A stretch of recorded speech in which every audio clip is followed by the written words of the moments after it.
Kung makikita nyo sa PhilHealth, hindi naman naging problema ang kawalan ng pondo. Hindi naging problema ang kawalan ng pera.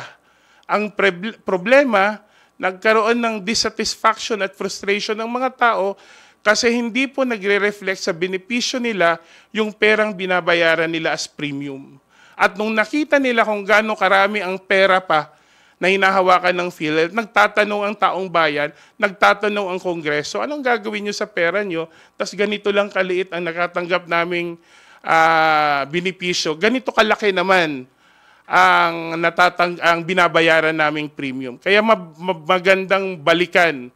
And this is the thing I want to stress. It's important to ensure accountability. Kasi lalong-lalo na nung panahon ng pandemya na pinabayaan ng PhilHealth, ito mangyari, kailangan may managot. Kasi po, marami pong kababayan natin ang